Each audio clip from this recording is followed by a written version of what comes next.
Hello Year 5, here is another times table practice, and today we are going to understand how to read a train or bus timetable.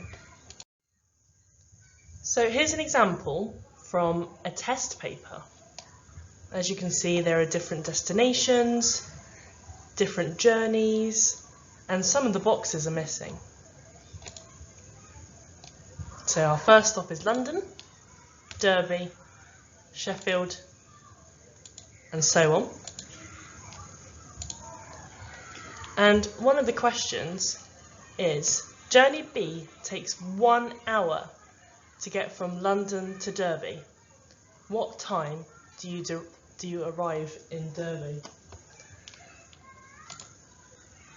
So I figured out that we need to look at Journey B. We need to go from London to Derby, and it takes 1 hour. So what time do we arrive? 1 hour later, and 1 more hour after 11:30 is 12:30. And then we put our answer under the question. Remember, when it says 1 hour, we only have to change the hour part of the time and not the minutes. They stay the same. So here's another question. Journey C takes a total of 3 hours. What time does it arrive at Newcastle? So as you can see, I've put an arrow showing you Journey C. Okay? And it takes 3 hours in total to get from the first stop to the last stop. And our first stop begins at 20 to 5 or 4:40. Remember, there are 24 hours in a whole day, so don't get confused about the time. It just means 4 in the afternoon. And same again, we only need to change the hour and not the minutes. So all we need to do is do 16 add 3, which we know is 19. So our answer is 7:40. And it will look just like that. Then we put our answer under our question, and that's it. How long does Journey A take? So I've put an arrow where Journey A is. We need to find out how many hours and minutes there are between 10:20, our first stop, and 2:25, which is our last stop. So here's a clock showing 10:20, and here's the other showing 2:25 in the afternoon. Okay? So we can do the hours first. We'll do it step by step. So we can count up in hours if it's easier. So 11:20, 12:20, 1:20, 2:20. And we don't want to go any further because that would be going past our last stop time. So I've worked out that that is 4 hours. So I can start putting that in my answer box. Now we need to work out the minutes. How many minutes do we need to add to get from 2:20 to 2:25? 5 minutes. So the journey will take 4 hours and 5 minutes. So the next question is, you arrive at Sheffield train station at 6:10. How long do you have to wait for the next train to Newcastle?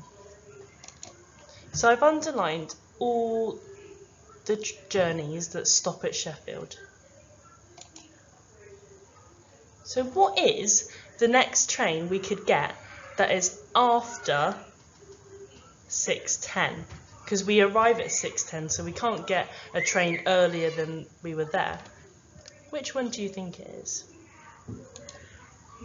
Yeah, 6:30 is the next possible one we can get. So how many minutes do we need to wait between 6:10 and 6:30? So what we do is we find the difference between 10 and 30, which we know is 20. So that means we have to wait 20 minutes for the next train. Okay, so this is our last question. How many stations does the 11:30 train stop at before it reaches York? So as you can see, we need to read about our question to see what it's asking of us. So how many? It's looking for a number.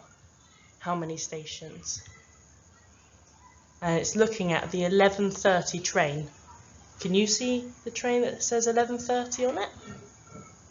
And it's before it reaches York, not at York, before.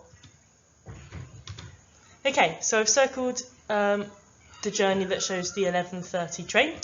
And we need to work out how many stations does it stop at before it reaches York, which is our fourth stop. Okay, so first we stop at Derby. That's our first stop. Secondly, we stop at Sheffield. Okay, so what we're not going to do is include stopping at York, because the question asks us how many stations does it reach before York, and that's where we can sometimes get caught out in these questions. We have to really read them carefully. And I counted how many times we've stopped, and that is 2 stations, Derby and Sheffield. So now it's your turn. Jonathan and his family went for a day out at the seaside. Here is their timetable for the day. So what you need to do is calculate the time taken for each event and fill in the column next to it. Okay? So we can do the first one together, and then you can do the rest. So the first event is a journey to the seaside, and the start time is at 8:30 a.m. and it ends at 10:30 a.m. Okay, so we can already see that our minutes stay the same. So we're not going to need to include the minutes in our answer because they stay the same. So we're going to look at our answer. We need to have a look between the difference between 8 and 10. How do we get from 8 to 10? We add 2. So the time taken for the journey to the seaside is 2 hours. So I'm going to write that in my column.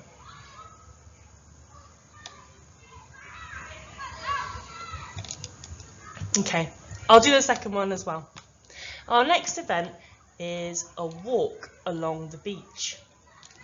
It starts at 10:30 a.m. and ends at 11:15 a.m. Okay, so as you can see, both the hours and the minutes have changed. Now, if we were going to go from 10:30 and add an hour on, we'd be going over the end time, because 11:15 is 15 minutes earlier. So what we're going to need to do, instead of doing an hour, we're going to have to put our answer in minutes. So an hour is 11:30, 11:15 is 15 minutes earlier, so I know that 60, which is the minutes in an hour, take away 15 is 45. So that means that event lasted 45 minutes. Sorry about my handwriting, guys. Oh my goodness. Yeah, so when you're unsure about how long a time has taken, try and add an hour onto it and see where it gets you, and hopefully that will help you find your answer. Bye, Year 5.